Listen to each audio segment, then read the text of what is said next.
अच्छा, आज मैं एक और जो टॉपिक है जिस पे मैं बात करूँगा, जो कि मेरा पर्सनल एक्सपीरियंस रहा है, तो आई थिंक इस पे शेयर करना भी थोड़ा बनता है। वो ये कि मैंने रिसेंटली कार फाइनेंसिंग के लिए अप्लाई कर रहा था, तो मुझे बहुत सारी टेक्निकलिटीज़ पता चली जो कि नॉर्मली लोगों को नहीं पता होती। तो आप कितने तक की इंस्टॉलमेंट्स की गाड़ी जो है वो फाइनेंस करा सकते हैं बैंक से? इसके पीछे जो मेन लॉजिक है वो ये है कि जो भी आपकी इंस्टॉलमेंट बन रही है वो आपके टोटल नेट इनकम मीन्स के आपकी जो भी ग्रॉस सैलरी है उसमें जो टैक्स वगैरह कटते हैं और जो भी डिडक्शंस होती हैं प्रोविडेंट फंड की या कोई भी और चीज़ की, ईओबीआई की एंड सेक्टर बहुत तरह की डिडक्शंस होती हैं। आपकी पे स्लिप से आपको आइडिया हो जाएगा। वो सब कट के जो अब आपके बैंक अकाउंट में जो सैलरी आती है वो नेट इनकम आपकी होती है, उसका 40% तक आप में बैंक आपको अलाउ करता है कि आप महीने की इंस्टॉलमेंट्स इतनी अप्लाई कर सकते हैं कि उसका 40% आप अज्यूम करता है बैंक के आप दे सकते हैं। So if your net income is like 1 lakh rupees, तो बैंक ये अज्यूम करता है कि आप 40,000 तक की जो इंस्टॉलमेंट है वो महीने में वो दे सकते हैं बैंक को। इससे ऊपर भले ही आप कह दें कि आपके पास और सोर्सेस हैं या कोई तरीका है जिससे आप मैनेज कर लेंगे, आपके खर्चे कम है, बैंक डजंट केयर। उनका फिक्स रूल है कि वो 40% डीबीआर से ज़्यादा अलाउ नहीं करते। अच्छा, अब डीबीआर में भी बहुत सारी टेक्निकलिटीज़ हैं कि डीबीआर किस तरह कैलकुलेट होता है। एक चीज़ जो डीबीआर में मैं हमेशा लोगों को मैंने पहले भी रिकमेंड किया कि क्रेडिट कार्ड ज़रूर बनवाएं। इसकी वजह यह है कि क्रेडिट कार्ड से आपकी क्रेडिट हिस्ट्री मेंटेन होती है ईसीआईबी में।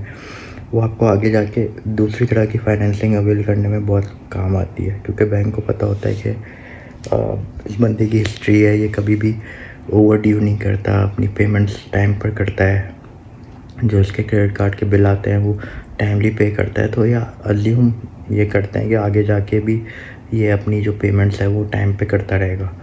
तो एक तो क्रेडिट हिस्ट्री मेंटेन होती है। दूसरा, क्रेडिट कार्ड अगर आपके पास है तो ये आपके लिए नुकसानदेह भी इस तरह से हो सकता है कि इट रिड्यूसेस योर डीबीआर। तो अगर आपका फॉर एग्ज़ाम्पल कोई ऐसा कार्ड है जो कि 1 लाख रुपए का जिसमें लिमिट है, तो वो ऑटोमेटिकली वो 5% उसकी डीबीआर में कैलकुलेट कर देते हैं कि वो 5,000 आपका कम कर देंगे। तो अगर आपकी 1 लाख तक है और आपके पास 1 लाख का जो है वो क्रेडिट कार्ड है 1 लाख की लिमिट वाला, तो आप 40,000 की इंस्टॉलमेंट देने के एलिजिबल नहीं है, आप 35,000 की इंस्टॉलमेंट देने के एलिजिबल है। 5,000 वो खुद ब खुद डिडक्ट कर लेते हैं। इसी तरह से अगर लिमिट ज़्यादा है या आपके पास मज़ीद क्रेडिट कार्ड्स हैं, फॉर एग्ज़ाम्पल अगर आपके पास सारे क्रेडिट कार्ड्स मिला के 10 लाख की लिमिट है, तो 10 लाख का 5% मीन्स 50,000।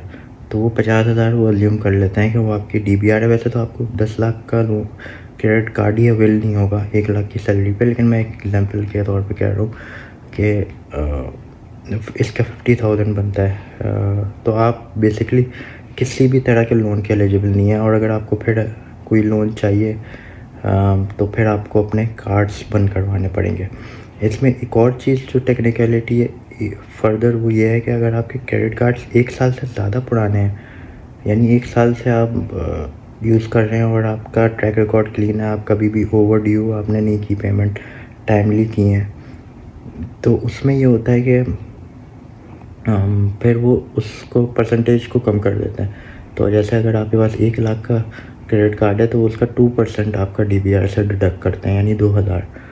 तो अगर मेरे पास 5 लाख का भी क्रेडिट कार्ड हैं तो 5 लाख का 2% के हिसाब से 10,000 बनता है। मेरे 10 डीबीआर में से कम होंगे।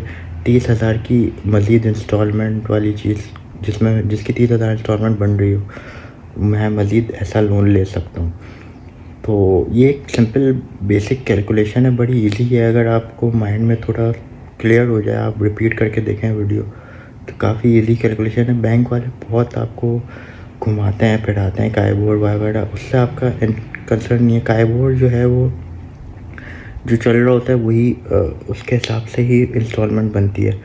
तो वो असल आपका मसला ये है कि इंस्टॉलमेंट कितनी बन रही है। काइबोर्ड में बैंक आपको डिफ़्रॉड नहीं कर सकता, यानी वो ऐसा नहीं कर सकता कि काइबोर इस वक्त जैसे 11% या 12% चल रहा है तो वो आपसे 20% चार्ज कर लें। वो ऐसा नहीं कर सकते, वो उतने ही करते हैं क्योंकि स्टेट बैंक रेगुलेटर होता है उनके पीछे। तो आपका असल जो कंसर्न है, आपको ये पूछना चाहिए कि भाई मेरी इंस्टॉलमेंट कितनी बन रही है। अगर आपकी इंस्टॉलमेंट इतनी बन रही है कि वो आपकी नेट इनकम का क्रेडिट कार्ड्स वाली कैलकुलेशन बताने के बाद 40% के अंदर अंदर आ रही है, तो फिर आपको वो लोन सैंक्शन हो जाएगा, चाहे आप किसी भी बैंक में चले जाएं। और अगर वो नहीं आ रही तो फिर आपका लोन सैंक्शन नहीं होगा, चाहे आप किसी भी बैंक में चले जाएं। वो आपको सिर्फ घुमाएंगे फिराएंगे और एंड में आपको यही कहेंगे कि आप अपना क्रेडिट कार्ड बंद करवा लें, तो ये तो दूसरे बैंक में भी हो सकता था। तो असल बात यह है कि आपको ये चीज़ पता होनी चाहिए, ताकि क्योंकि बैंक्स यहाँ पे जो है वो बिल्कुल कस्टमर को नॉलेज प्रोवाइड नहीं करते।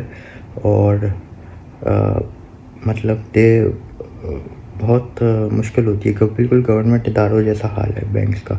जब आप जाते हैं वहाँ पे, ज़ाहिर है वो गवर्नमेंट को पैसा दे के, गवर्नमेंट को लोन दे के रिस्क फ्री पैसा कमा रहे हैं, तो उनको मेहनत करने की क्लाइंट्स पे क्या ज़रूरत है। तो ये चीज़ आपको खुद से रिसर्च करनी पड़ेगी। तो मैंने काफ़ी सिंपल करके समझा दिया है। अगर कोई इसके बाद भी सवाल हो तो आप मुझसे जो है कमेंट्स में पूछ सकते हैं।